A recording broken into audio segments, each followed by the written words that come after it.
Hello ladies and gentlemen, my name is RemovableSanity and today I am reviewing 7th Sector. This is on the Xbox One and it's been developed by Sergei Noskov and published by Sometimes You. So what is 7th Sector? 7th Sector is best described as a cyberpunk puzzle platformer where you take control of a sentient spark and make your way through levels solving puzzles whilst hacking different robots to help get you to the next location. The game boasts 4 unique endings and a variety of collectibles in the form of HDD screenshots. So let's start off with the gameplay.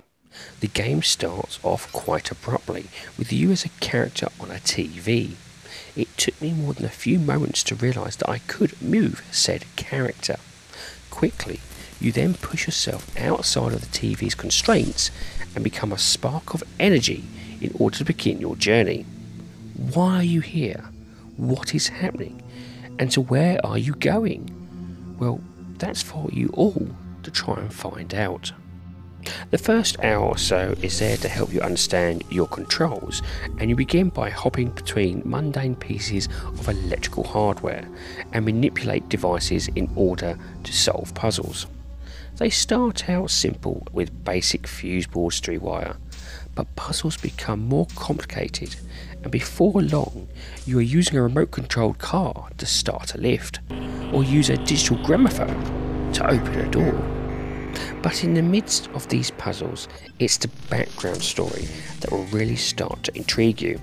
There's clearly something going wrong with the city you inhabit, and you'll see things that will make you question what is really happening and your place within it. There is no hand-holding with this game, and it's all up to you to figure out how to progress.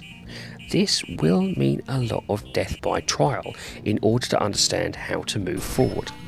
Now this may sound like a pain, but there is enough close checkpoints to keep things from feeling too much of a pain, and a decent enough intrigue in the story for you to keep moving forward to find out what it's all about.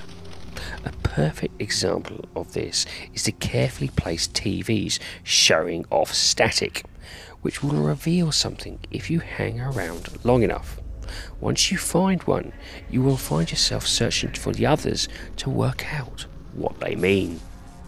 You won't be a spark for long, and you will soon inhabit a variety of robots that will create their own unique challenges.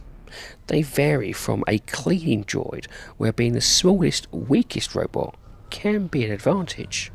The armed robot, who either with a head-mounted gun will have to work out if it's their weapon or size which is best suited in order to progress.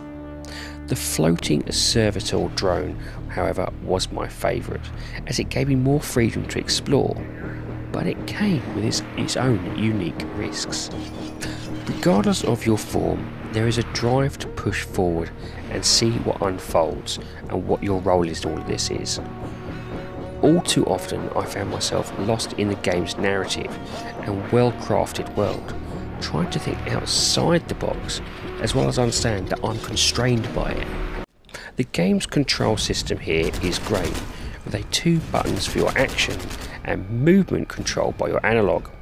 Your secondary abilities, when in robot form, are often controlled by the D-pad, which meant you had to stop moving in order to use them effectively. Only one area did I find the controls a little problematic, and this was with the particular puzzle where I had to lift a box using the floating servitor drone. The controls aren't sensitive enough, and I often found myself not pushing hard enough to keep it on my head, or too hard and smashing it off. A quick patch on this or a sensitivity bar would greatly resolve this. So what about the graphics? The visuals in this game are superb. The cyberpunk theme works profoundly well, and the colour palette ensures a mood that is poignant and revealing.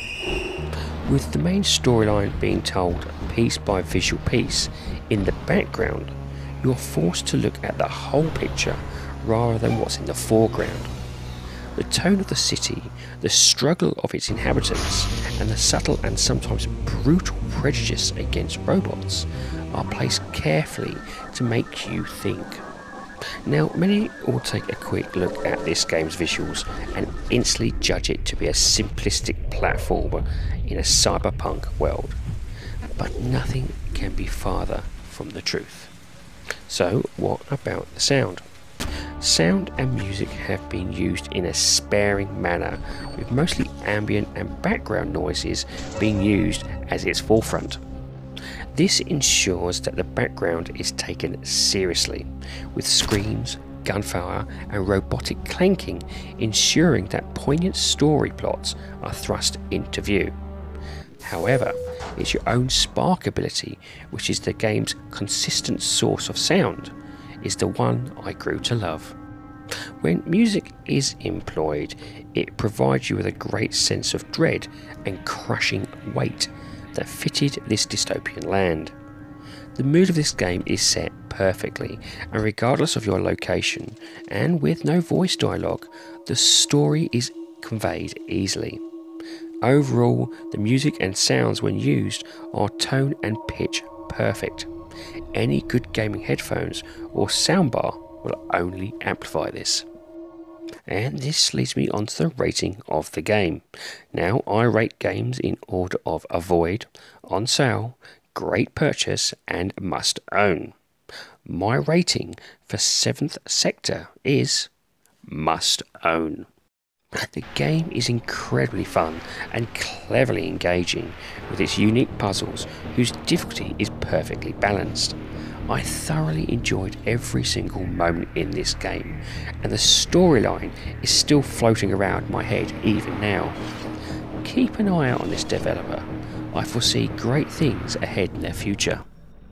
The game is currently priced on Xbox at £16.74, or approximately $20, and depending on your skill and patience would give you about 6 hours worth of gameplay if you don't get stuck on any of the puzzles. And with 4 unique endings, it would give the game quite a bit of replayability. This game is more than the sum of its parts, and one that should be in most people's collection, if only to prove that a small budget can still produce a big impact. Well, ladies and gentlemen, that's it. I do hope you like this review, and if you do, please like, share and subscribe if you so wish. And if you would like to put some notes or even just a comment in the comment section, I do like reading them. Anyway, have a great time gaming, and I'll see you all again soon.